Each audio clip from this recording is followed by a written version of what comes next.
Indonesia, muhasabah itu sudah jadi perilaku ya.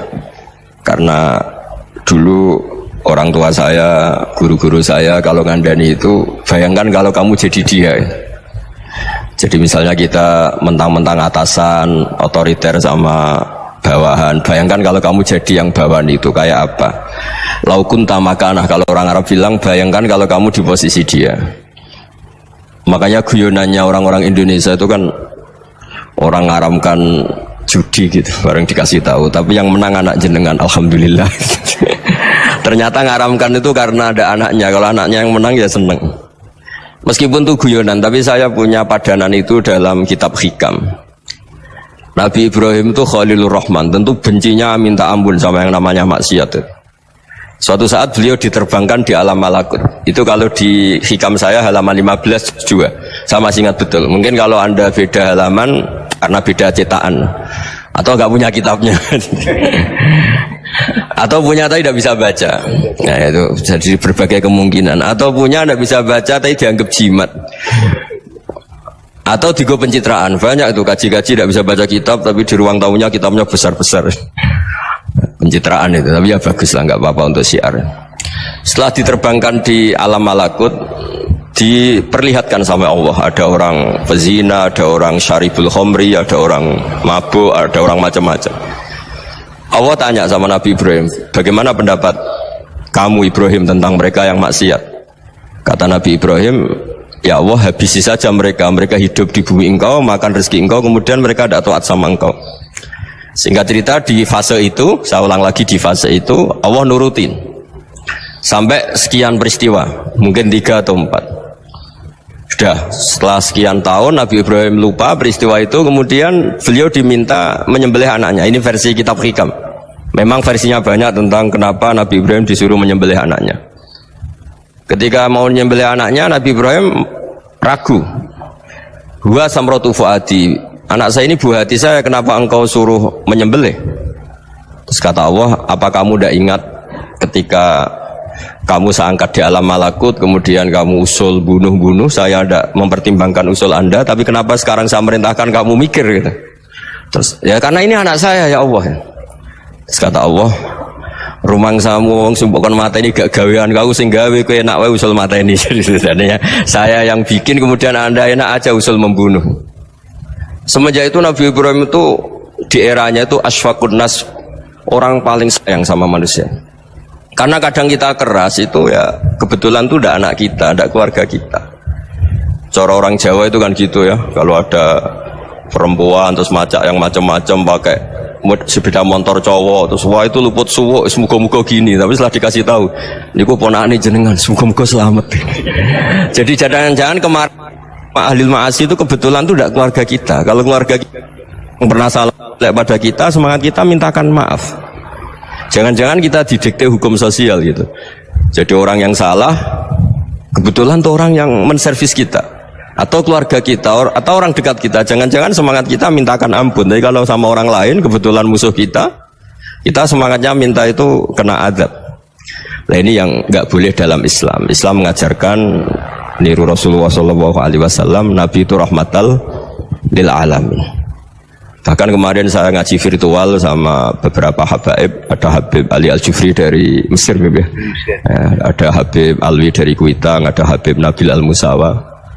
Dari sekian habaib itu saya masih ingat diantaranya yang didawuhkan rahmatan lil alamin itu ketika Nabi adahu kaumuh, disakiti oleh kaumnya, dan itu mereka masih kafir semua. Itu mereka dapat doanya Nabi, Allahumma hdi qaumi fa innahum la ya'lamun. Kayak apa baiknya Nabi, orang yang menyakiti, yang melukai, tapi Nabi masih berdoa, Allahumma hdi qaumi fa innahum la ya'lamun. Sayyidina Umar dapat doanya Nabi itu yakhina kana kafiran, ketika masih kafir didoakan, Allahumma a'izzal Islam bi Umar. Itu ketika masih kafir. Itu pelajaran bagi kita bahwa yang sedang tidak cocok pun itu berdapat doa kita. Ya doa supaya kondisi kita baik, hari tambah baik. Karena agama ini saya berkali-kali bilang, limangkana yarjuwa wal yaumal akhir. Agama ini diperuntukkan bagi yang selalu punya harapan pada Allah Subhanahu wa taala. Saya cerita muhasabah ini tentang hubungan kita dengan Allah. Di Indonesia itu banyak orang fasik, banyak orang nakal. Ya di mana-mana orang nakal itu ya mayoritas, wa aksaruhum fasikun. Tapi berkahnya harapan. Mungkin saya kira nakal sok benda, mungkin saya kira sholat sok ben sholat, mungkin sekarang belum sakhok, belum dermawan, suatu saat dermawan. Barokahnya itu kefasikan ini dianggap sementara, sedang fasik, sedang tidak benar. Karena kiai-kiai kita, para guru-guru kita, para habaib utamanya itu mesti bilang semoga husnul khotimah. Nah barokahnya doa itu semoga husnul khotimah itu menjadikan satu pola sosial. Yang sedang fasik ini masih diharapkan jadi lebih baik, jadi lebih, sehingga kita tidak ngambil sikap ekstrim yang ingin menghabisi atau ingin mengadili, tidak, karena selalu kita punya harapan. Dan agama ini limangkan erjuwo hawal yom akhir. Bayangkan dulu kalau yang nakal itu anak kamu, pasti kamu nggak ingin kan langsung dapat azab, dapat apa. Padahal kita semua jadi tokoh ini abul kulli, bapak dari semuanya. Sehingga ketika Rasulullah SAW jalan-jalan kemudian melihat perempuan sedang menyalakan api. Kalau apinya mati ditiup, anaknya dijauhkan. Nanti kalau sudah jauh dari api, anaknya digendong lagi. Terus kata Rasulullah, matur ke semua sahabat, Aro'aitum anna hadih tarihatan waladaha alan nar. Apa kamu berpendapat bahwa perempuan ini akan melemparkan anaknya ke neraka?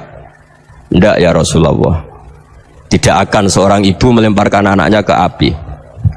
Terus kata Rasulullah, Allahu arhamu min hadih biwaladiha. Allah lebih rahman, lebih rahim dibanding orang tua ini kepada anaknya. Ini yang harus kita kenalkan terus, kita kampanyakan terus, supaya orang hubungannya dengan Allah itu nyaman, asik. Sehingga dengan demikian selalu ada harapan bahwa yang sedang nakal ini suatu saat tobat. Kita tidak boleh menghukumi pasti begini, pasti gini, itu tidak wilayah kita. Itu juga yang dicontohkan Rasulullah SAW. Secara lahir Nabi itu nggak berkenan sama Wahsy, karena Wahsy itu salahnya salah fatal karena membunuh ahabban nasi ila Rasulillah, yaitu membunuh Sayyid Hamzah. Jadi ketika Wahsy tobat, Nabi itu terima tobatnya. Dan ketika beliau dengan basariyahnya nggak siap ketemu Wahsy karena harus ingat Sayyid Hamzah, basariyahnya diturutin. Oke, kamu iman saya turutin, tapi jangan sering ketemu saya.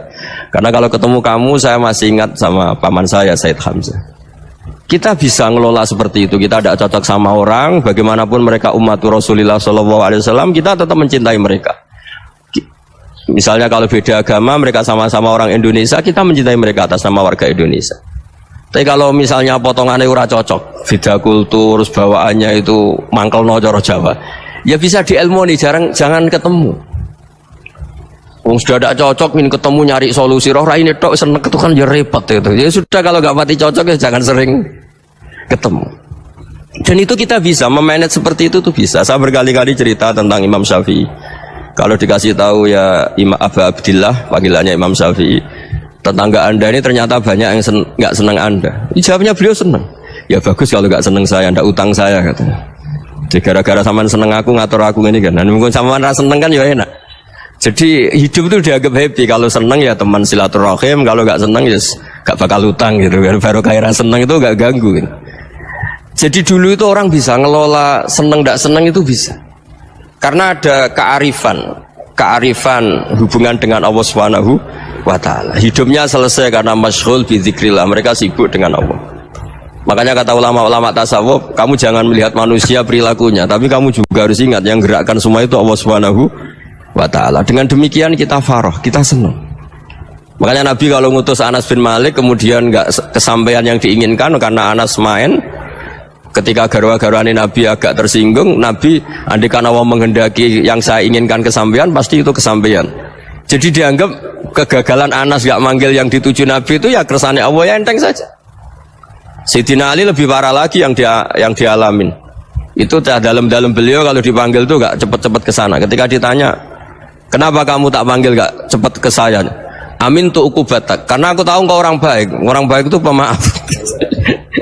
Jadi makanya orang-orang soleh dulu itu bodoni itu. Makanya sekarang kalau ada orang bodoni itu mesti beda orang soleh. Kalau orang-orang soleh itu kakean husnudzon lagi sering dibodonin. Abdul bin Umar itu masyhur itu. Kalau ada budaknya sering sholat, sergap sholat itu dimerdekakan. Akhirnya enggak sholat pun pura-pura sholat. Akhirnya juga dimerdekakan. Ketika ditanya, kenapa engkau merdekakan? Padahal mereka sholatnya menipu engkau, kata pembisik-pembisik itu. Man khoda'ana lillah in khoda'na lah. Dia nipu atas nama Allah, berarti saat tertipu juga atas nama Allah, enggak masalah dong, semuanya demi Allah Subhanahu wa ta'ala. Jadi ketika kita mensifati Allah Ta'ala itu ghafir, Allah pemaaf. Jangan kamu enggak fair untuk diri kamu nyifati Allah ghafir, pada orang lain Allah kamu sifati syadidul iqab. Jadi Allah kamu atur, kayak MC tadi ngatur saya. Jadi Allah itu apa? Kalau pada saya ghafir, kalau pada musuh saya syadidul iqab. Itu tidak fair. Kalau Anda punya harapan kepada Allah karena Allah Rahman Rahim, Allah ghafir, sebenarnya Allah pada musuh kita ya bisa saja Allah ghafir, bisa saja Allah Rahman Rahim. Sehingga kita melihat orang lain yang kita tidak cocok itu ya enteng saja. Itu min ummati Rasulillah sing tanaluhu syafa'atuh, tanaluhu sa'atu rahmati, tanaluhu fair. Jangan dengan kita kayak mesti dapat rahmat, jangan orang lain kayak Allah pasti syadidul iqab. Itu tidak boleh. Sehingga ketika ada orang Badui, singkat cerita orang Badui ini kencing di masjid, semua sahabat membentak dia. Yang enggak bentak hanya Nabi tok. Saking mangkalnya orang ini karena semua sahabat bentak kecuali Nabi. Setelah dibenarin Nabi, terus Nabi nyuruh sabbu ali dhanuban min ma'in. Setelah disucikan masjid itu, dia berdoa keras sekali. Allahumma arhamni wa Muhammadan wa la tarham ma'ana ahadan. Ya Allah, yang berhak dapat rahmatmu hanya saya dan Nabi Muhammad, yang lainnya jangan. Karena yang lainnya tuh jengkelin, gitu aja saya salah dimarah-marahin gitu. Jadi kalau kamu doa terbatas ya kayak orang Bedui ini, kayak orang Arabi. Apa kata Nabi? Laqad tahajjarta wasi'an. Allah yang rahmatnya luas menjadi kamu sempitkan. Karena kamu mau atur Allah hanya Rahman pada Indonesian Power, pada NU, pada kita, yang orang lain nggak perlu dapat. Itu kan kasihan Islam, karena Islam terus nggak dimiliki semua orang. Allah tidak dimiliki semua orang, Rasulullah tidak dimiliki semua orang, karena di NU, di ormas tertentu, di nggak boleh seperti itu. Nggak boleh takhasyar tawasian, kata Nabi, tidak boleh mempersempit berat yang rahmatnya itu luas. Ini semoga etika ini kita pakai di Indonesia. Yang sedang fase kita harapkan lebih baik. Yang sedang nggak dapat hidayah kita doakan dapat apa? Hidayah. Masyhur kan, makanya tadi saya mohon sama Habib Ali supaya Habib Ahmad supaya tetap mahalul qiyam tabaruk sama Habib Ali. Di antara doa-doa di Simtuduror masyhur itu antuqabilal mudhniba minnah fil ghufran wal musi'ah bil ihsan. Jadi harapannya para habaib, para orang-orang baik dulu ya, semoga yang dosa itu dimaafkan, yang sedang salah dibuka, bikin lebih baik. Nabi itu tugasnya juga gitu. Wastaghfir li dzambika walil mu'minina wal mu'minat. Nabi itu tugasnya juga memintakan ampun yang sedang salah. Nah ini cobalah jadi etika kita, muhasabah kita. Jadi muhasabah itu cara berpikir kita set, kita pikir ulang. Ternyata semangatnya seorang nabi itu wastaghfir li dzambika walil mu'minun. Semangatnya itu memintakan ampun. Orang ahli tafsir tahu semua kalau Nabi itu tidak mungkin dosa. Jadi itu khitabun lin Nabi wa urida bihi ummatu, itu khitab Nabi, tapi yang dimaksud itu umatnya, karena Nabi tidak akan mengalami dzambun, tidak akan mengalami dosa. Sekarang enggak, kadang-kadang kita ini kalau orang lain salah itu semangat. Kalau di perusahaan ada teman salah, apalagi pimpinan salah itu seneng, barokahnya salah bisa ganti kan gitu. Jadi kalau mungkin di dunia tokoh juga gitu, barokahnya ada tokoh salah, kita yang jadi populer sendiri, tidak boleh seperti itu. Kita harus salimus sodri di jami'il muslimin. Jadi ini harus dilatih. Saya tadi matur sama Habib Ahmad, latihan kita jadi hidup. Nabi itu kalau resep jadi wali itu kata Nabi gampang. Kata Nabi, kalau kamu ingin disenangin Allah, ya sudah, kalau kamu asbahta wa amseta gini-gini, perasaan kamu, kata Nabi, jangan punya perasaan ghil sama orang muslimin. Itu sudah, wadzalika min sunnati. Makanya Nabi ngendikan la yablughni ahadun an ahadin syai'an. Ada yang baca la yuballighni ahadun an ahadin syai'an. Seseorang jangan melaporkan ke saya tentang salahnya yang lain. Fa inni akhruju ilaikum wa ana salimus sodri. Karena saya ingin ketemu sampean semua dalam keadaan salimus sodri, tidak punya perasaan apa-apa. Karena kalau nurutin membisik, nurutin informasi itu ya repot, karena orang pasti sepihak. Ada kiai yang top datang ke kampung-kampung ning desa-desa. Kata yang seneng itu punya akhlak.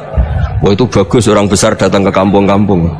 Kata yang enggak seneng, oh itu jobnya kiai kecil kok diambil, itu kan ya kasihan. Itu kan sudut pandang.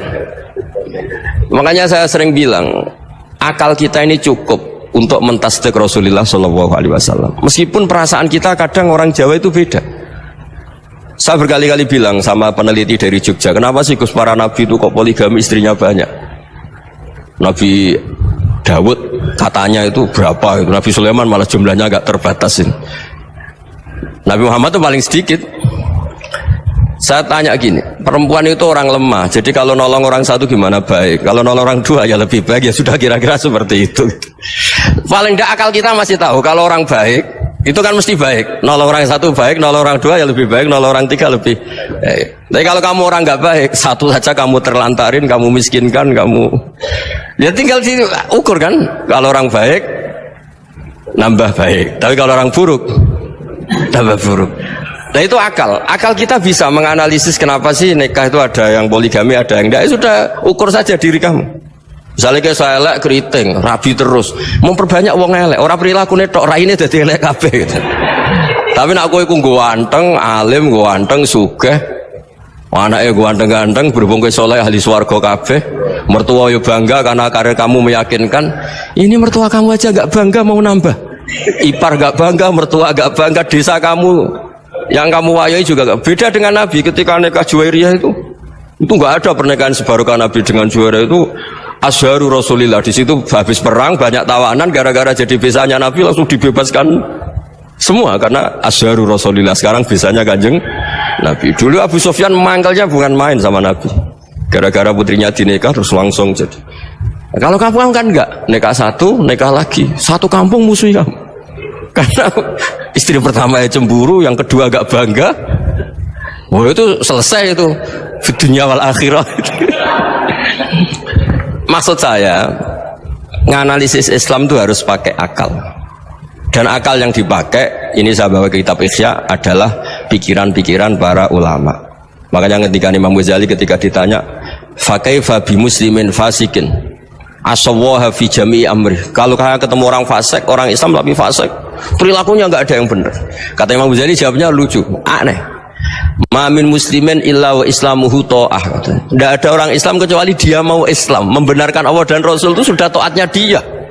Kok kamu tidak bisa melihat taatnya dia?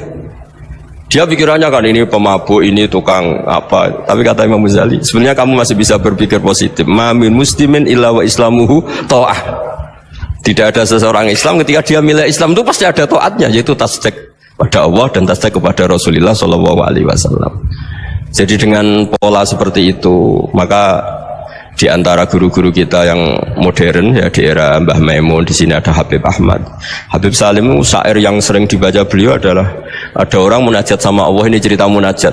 Itu orang itu ngendikan gini, ana mutnibun, ana mukhtiun, ana asi. Huwa rahimun, huwa ghafirun, huwa afi. Ya Allah, saya mukhti, saya orang yang salah. Ana mutnib, saya orang yang dosa. Ana asin, saya sering maksiat. Tapi engkau ya Allah, engkau ghafir, pemaaf. Engkau rahim, maha pengasih. Engkau afin, yang mudah memaafkan. Kata orang ini ya agak kurang ajar, tapi saking senengnya sama Allah. Qobal tuhunna salasatan bisalasati. Ya gini saja ya Allah, sifat engkau diadu dengan sifat saya. Engkau Tuhan Gusti, nggak boleh kalah katanya. Terus wasatahliban ausofu ausofi, dan kau pasti pemenangnya gitu. Jadi ada orang rayu Allah dengan cara seperti itu ya ada ya. Saya ini manusia, salah saya banyak. Engkau ampunannya banyak. Engkau Tuhan Gusti, nggak boleh ampunan Anda, ampunan engkau kalah dengan salah saya. Nggak boleh Tuhan kok kalah. Jadi untuk supaya orang punya harapan gitu. Banyak juga wali-wali yang jadab ketika datang ke makam Rasulullah SAW. Itu kalau dongo ya agak kacau sebetulnya, cara syariat agak kacau. Ya Allah, engkau punya dua pilihan. Jika engkau menjadikan saya soleh, surah habibu, yang senang kekasihmu, yaitu Rasulullah SAW. Tapi jika engkau menjadikan saya fasik, surah aduwuk, yang senang itu setan. Monggo jenengan mau menyenangkan kekasih jenengan, mau menyenangkan musuh jenengan, monggo jenengan bebas kok memilih. Mestinya Allah ya senang menyenangkan kekasihnya. Jadi ya, intinya Allah dipaksa untuk menjadikan dia orang soleh gitu. Jadi kayak kemarin itu Pak Gus siapa yang kesini itu, yang sama jenengan Julia kesini itu sama Habib Ahmad. Saya pertama nggak mau, lama-lama Habib Ahmad ini gimana Gus, orang taunya saya dekat jenengan, kalau nggak kasil saya waduh ini kayak doanya wali yang tadi. Nggak punya pilihan, nggak ada pilihan ini. Jadi saya mohon muhasabah itu dimulai cara berpikir. Makanya di sini sebetulnya tag ini supaya dapat barokahnya Ihya. Ini kitab yang disenangi para habaib, para ulama. Sebetulnya teks di muhasabah itu redaksinya gini ya, yang lengkap. Hasibu anfusakum qabla an tuhasabu wa zinuha qabla an tuzanu wa tahayya'u lil ardil akbar. Jadi ada kata wazinu, jadi ukur. Perilaku Anda ini diukur, ditakar. Misalnya kita sebagai suami kan ya punya hal-hal yang kita tidak ideal. Cara wong Jawa mesti pesek. Cara rezeki ya pas-pasan itu. Dan kita juga kalau makanya nggak boleh tanya istri begini, apa saya cinta pertama Anda? Pasti Anda kecewa. Orang jadi istri hanya korban terakhir itu. Sudah. Karena orang kalau ngelamar kemana-mana gak jadi, yang jadi istri itu pasti korban terakhir itu. Jarang istri pilihan pertama, jarang. Ayo semua yang nikah.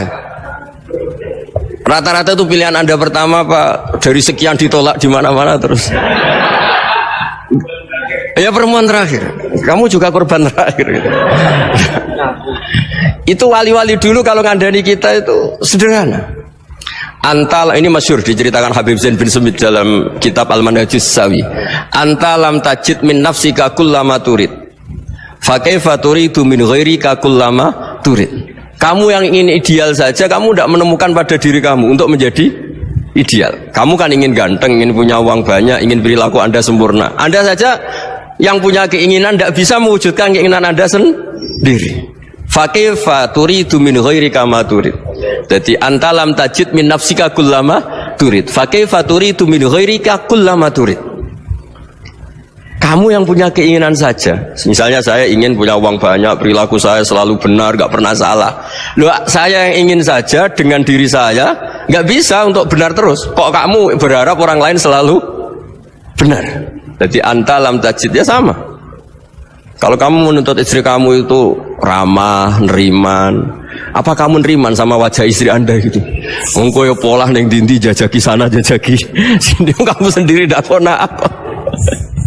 Jadi itu nasihat yang luar biasa. Antalam tajid min nafsika kullama turid, fa kaifa turidu min ghairika kullama turid. Kamu mau menghormati semua orang? Enggak mau kan? Kemudian Anda berharap semua orang menghormati kamu.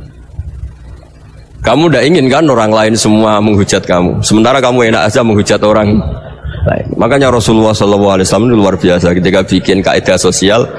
Apa la yu'minu ahadukum hatta yuhibba li akhihi ma yuhibbu li nafsi. Jadi kalau ukuran iman itu sederhana. Kalau sesuatu itu baik, nyaman bagi Anda, ya bayangkan itu pada teman Anda. Misalnya Anda bangun tidur sudah acak-acakan, nggak punya uang, utang jatuh tempo, kan nggak ingin ketemu orang.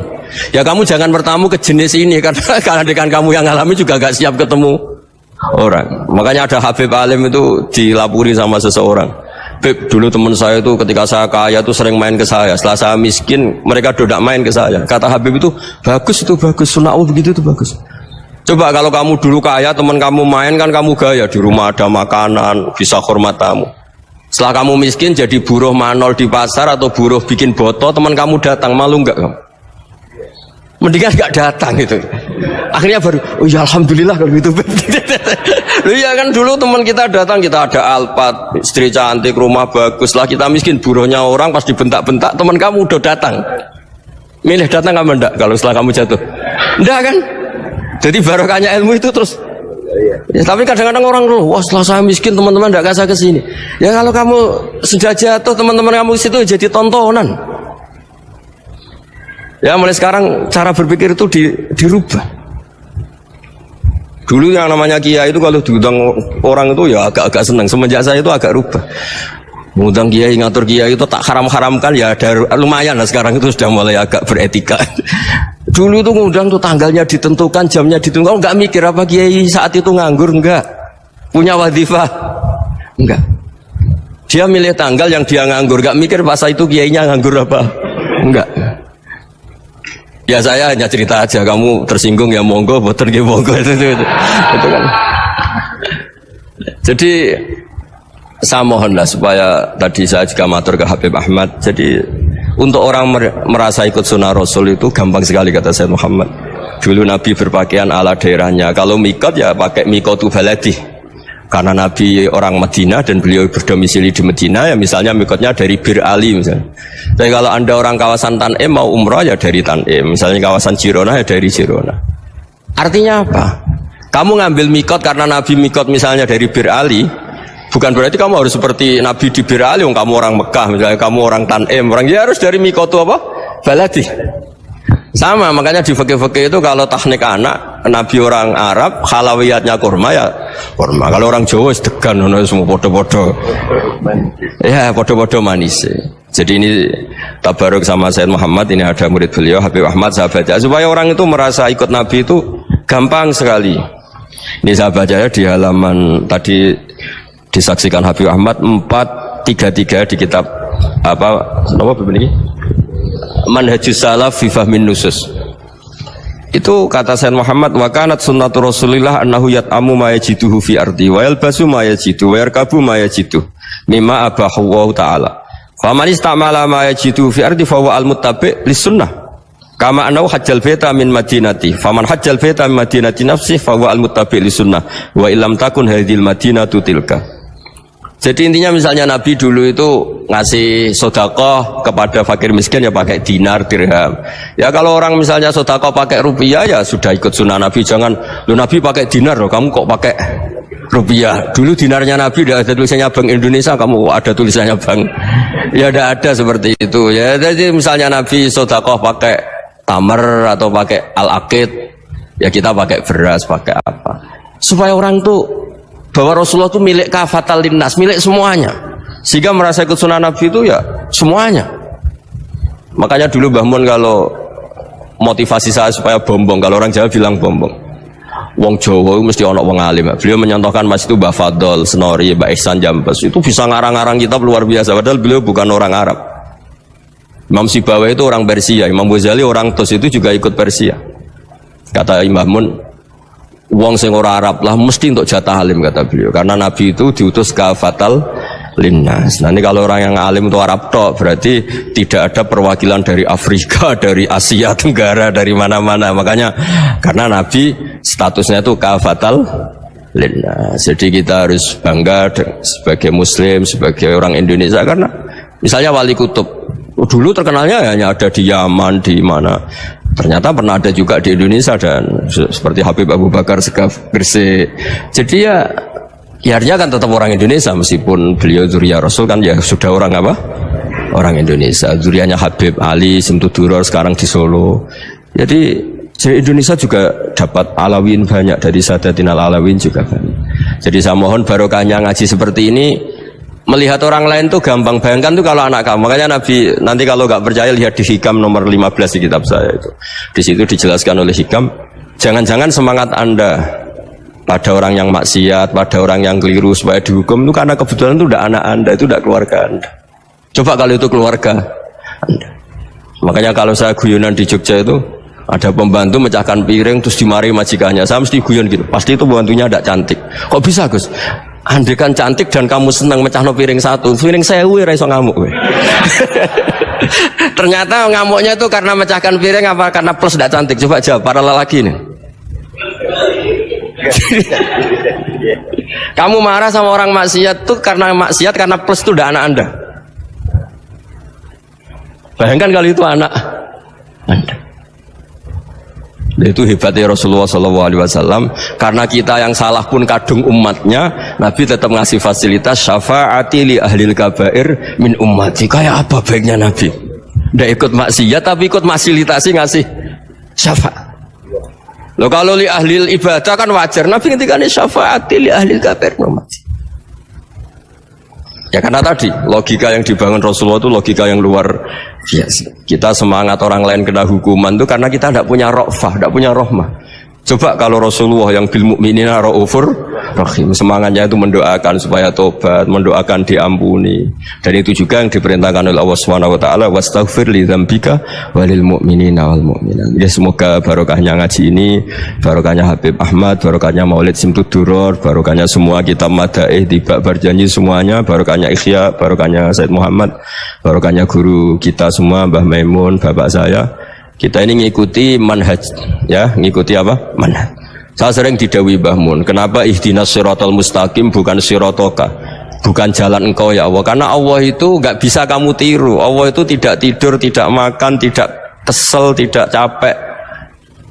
Yang bisa ditiru itu siratal ladzina an'amta alaihim. Yang bisa ditiru manusia ya niru manusia. Karena Allah itu tidak bisa ditiru. Makanya ihdinas siratal mustaqim siratal ladzina. Dan niru siapa? Niru guru-guru kita. Termasuk niru cara pandang. Jadi misalnya ada orang awam di rumah itu hanya delok reng, delok tikus liwat, itu kan kayak nganggur. Kok ora tahajud malah mendelok reng. Melihatnya jangan gitu. Huwa tarokal ma'asiyah. Dia di rumahnya tidak dugem, tidak kemana-mana. Dia berarti malam itu tarkul ma'asi. Tidak nyopet, tidak garong, tidak ke tempat maksiat. Susahnya apa sih husnudzon? Jadi jangan lihat huwa tarkut tahajud, huwa tarokat tahajud, wa taroka qiyamal lail. Oke ya, namanya orang begitu ya tidak tahajud, tidak qiyamul lail. Tapi susahnya apa sih kamu bilang huwa tarokal ma'asiyah? Dia juga meninggalkan maksiat, dan tarkul maksiat itu ibadah. Supaya orang tuh gampang lah husnudzon sama orang muslim. Ini orang mukmin, orang yang luar biasa. Di mata Allah itu orang yang luar biasa. Kayak tadi Imam Ghazali, kalau saya ketemu orang muslim kemudian dia tidak pernah baik, gimana? Kata Imam Ghazali, ma min muslimin illa wa islamuhu ta'ah. Tidak ada orang Islam ketika dia mentasdihkan Allah dan Rasulullah, berarti dia juga punya taat. Ya ini latihan saja, sing iso nglakoni Habib Ahmad kula namung cerita mawon. Kula cerita secara akademik, saya punya kitab, saya baca, dan alhamdulillah kita faham barokahnya para guru, dan supaya terbiasalah sebaik-baiknya ibadah husnudzonni billah wa husnudzonni bil mu'minin. Soal tidak cocok ya diilmoni tadi ya, namanya nggak cocok ya jangan sering ketemu. Seperti Rasulullah SAW, beliau karena sangat mencintai Sayyid Hamzah, ketemu orang yang pernah begitu sama Sayyid Hamzah, ya beliau secara basyariah tidak siap. Tapi beliau secara cara bahasa sekarang, secara profesional, kalau beliau seorang nabi dan harus menerima tobatnya siapapun ya diterima. Saya meskipun dengan A, B gak cocok karena dia begini-begini sama saya, tapi saya ingat dia sholat, dia baca sholawat, dia mencintai Rasulullah, ya kita hormat. Ya soal gak cocok ya di manage tadi ya, zuruhiban tasdadhuban. Kalau gak pati cocok ya jangan sering ketemu, bawaannya enak nanti. Ya semuanya itu diilmoni lah. Makanya ngendikane Ma'ruf Al-Qurhi, ada yang baca Al-Kharki, mangqala fil yaumi salasa marrat aw marham ummata Muhammad kutiba minal abdal. Karena semangat mencintai siapapun satu hari sering baca marham ummata Muhammad, wa ma asli ummata Muhammad, wa ma tajawaz an ummati Muhammad, itu mesti kutiba minal abdal. Dia pasti termasuk wali abdal. Maksudnya semangat mencintai ya dilatih lah. Misalnya Indonesia Power atau PLN, andai kan tidak ada PLN tuh kayak apa? Orang nggak bisa ngaji, tidak bisa aktivitas, ya barokahnya ada PLN, barokahnya jasanya. Kita sadar, tidak semua kebaikan kita ini memenuhi keinginan orang banyak. Orang banyak ingin listrik, ingin saluran apa, dan itu kadang yang mewujudkan orang lain atau kelompok lain. Ya karena itu manfaat ke orang lain ya kita doakan, karena khairun nas anfa'uhum linnas, sehingga kita terbiasalah ngakui orang lain. Seperti semangatnya Rasulullah SAW, semuanya itu didoakan, semuanya diinginkan kebaikannya. Bahkan Nabi gak putus asa sampai di akhirat. Ketika Nabi lain sudah putus asa karena sudah akhirat, sampai dimintai syafaat semuanya bilang nafsi, nafsi. Karena merasa semuanya gak punya nyali di depan Allah, karena ini sudah akhirat, sudah finish. Tapi apa Rasulullah? Analah, ya udah saya sanggup mensyafaati kalian. Terus kata Nabi, fa'atiyal arsya, saya mendatangi aras, fa'akhirru lahu sajidan, saya sujud, wa ahmaduhu bima hamida allamaniha rabbi. Kemudian saya tetap muji Allah dengan pujian yang terus menerus. Padahal sudah di akhirat, sudah finish. Nabi dimintai syafaat masih sanggup, karena Nabi tahu akhirat tidak bisa mendikte Allah, tidak bisa Allah terus bilang ya Allah ini akhirat, engkau sudah tidak boleh mensyafaati, tidak bisa. Allah tidak bisa diganggu akhirat, Allah tidak boleh dibatalkan rahmannya oleh akhirat. Allah tetap Rahman Rahim abadal abad, dan Nabi tahu itu. Makanya kata para ulama, fa Muhammadun ahmadu min ghairihi. Jadi Nabi Muhammad namanya dua yang terkenal. Sebenarnya banyak yang terkenal dua, Muhammad sama Ahmad. Ketika Nabi punya nyali memuji Allah di akhirat atau sudah di akhirat, itu fa Muhammadun ahmadu min ghairihi. Ketika Nabi lain sudah tidak punya nyali muji Allah karena sudah akhirat, Nabi Muhammad tetap berani muji Allah di saat seperti itu. Makanya Ahmadu di situ kata ulama itu af'al tafdil, fa Muhammadun ahmadu min ghairihi. Kanjeng Nabi lebih memuji Allah di saat yang Nabi lain sudah tidak punya nyali untuk memuji Allah di saat itu. Makanya kata Nabi, fa'akhirru lahu sajidan wa ahmaduhu bima hamida allamaniha rabbi. Akhirnya setelah lama gitu terus Allah ngendikan, ya Muhammad irfa' ra'sak wasal tu'tah wasfa' tusyaffa. Sudah Muhammad, angkat kepala kamu minta apa saya turutin, dan kalau kamu ingin mensyafaati umatmu saya beri hak apa? Syafaat. Nah, semoga semangat itu juga menjadikan kita munajat bahwa rahmat Allah tidak terbatas, harapan juga tidak terbatas. Mungkin yang sedang nakal ya kita katakan sedang, jangan terus kamu pastikan wah ini mesti su'ul khotimah, mesti tidak orang baik. Tidak, agama ini liman kana yarjuwaha wal yaumal akhir, selalu bagi yang punya harapan ya.